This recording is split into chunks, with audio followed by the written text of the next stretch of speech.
எல்லாரும் எப்படி இருக்கீங்க? நல்லா இருக்கீங்களா? 30 days 30 lunch box series 2 recipe போட்டேன். அதுக்கப்புறம் வந்து திருவிழா வீடியோன்னு வந்துட்டு அது அப்படியே ஸ்டாப் ஆயிடுச்சுங்க. மறுபடியும் தொடர்றேன். பார்க்காதவங்க மிச்சம் முன்னாடி போட்ட 2 வீடியோவும் பிளேலிஸ்ட்டில் இருக்குது. கட்டாயம் பாருங்கள். இப்போ ஆந்திரா ஸ்டைல் டொமேட்டோ பப்பு பண்ணுறதுக்கு 100 துவரம் பருப்பை கழுவிட்டு குக்கரில் சேர்த்து 10 நிமிஷம் ஊற வச்சு வச்சுருக்கேங்க. இப்போ அதுக்கு வந்து ஒரு பெரிய வெங்காயம் கழுவிட்டு நறுக்குனதை அந்த துவரம் பருப்போடு சேர்த்துட்டு ஒரு வெங்காயத்துக்கு 3 அல்லது 4 தக்காளி பழம். தக்காளி தான் கொஞ்சம் ஜாஸ்தியாக இருக்கணும், வெங்காயம் கம்மியாக இருக்கணுங்க. நல்லா பழுத்த தக்காளியை கழுவிட்டு நறுக்கி வச்சுருக்க இந்த தக்காளியையும் குக்கர்லேயே சேர்த்துடலாங்க. இது குழந்தைங்களுக்கு லஞ்சு பாக்ஸுக்கு செஞ்சு கொடுங்க, வேறு லெவல் டேஸ்ட்டாக இருக்கும். இப்போ தக்காளி எல்லாத்தையும் சேர்த்துட்டு 1/2 டீஸ்பூன் இதில் வந்து மஞ்சள் பொடி போட்டு நம்ம 1 டீஸ்பூன் சாம்பார் பொடி போட்டுக்கரலாங்க.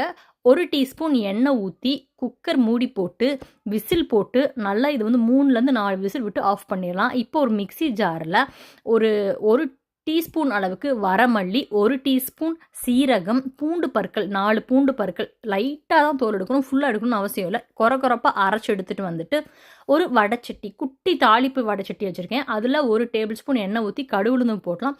சைடில் பார்த்தீங்கன்னா இதுக்கு ஆப்டாக வந்து நான் வந்து பாவக்காய் புளிக்கூட்டு வச்சேங்க. செம்ம சூப்பராக இருந்தது. கடுகு பொரிஞ்சு அது கூட ஒரு வரமிளகாய் சேர்த்து அதுவும் லைட்டாக பொரிஞ்சதும் பெருங்காய பொடி, கருவேப்பிலை அல்லது கருவேப்பிலை பொடி இருந்துச்சு அப்படின்னா அதை போட்டுக்கோங்க.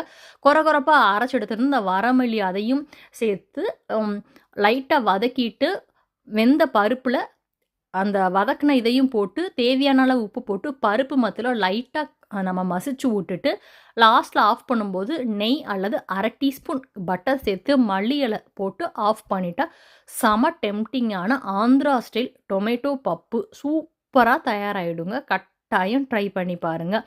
நான் இன்றைக்கி வந்து இந்த இது கூட வந்து சாதம், அப்புறம் வந்து பாவக்காய் புளிக்கூட்டு, காலிஃப்ளவர் 65 தாங்க. அவ்வளோ சூப்பராக இருந்துச்சு. குழந்தைங்களுக்கு லஞ்ச் பாக்ஸில் கொடுக்கும்போது நல்லா நெய் விட்டு இந்த பருப்பு போட்டு ஒரு குழிக்கரண்டி மட்டும் ரசம் ஊற்றி நல்லா பிசைஞ்சு வச்சு கொடுங்க.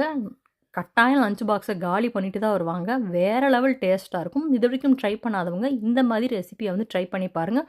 ஆல்ரெடி வந்து நான் முன்னாடியே சொன்ன மாதிரி 30 டேஸ் 30 லஞ்ச் பாக்ஸ் சீரீஸில் டே 3யோடது பிடிச்சிருக்குன்னு நினைக்கிறேன். இதே போல் இன்னொரு ரெசிபியில் பார்க்கலாம். பாய்.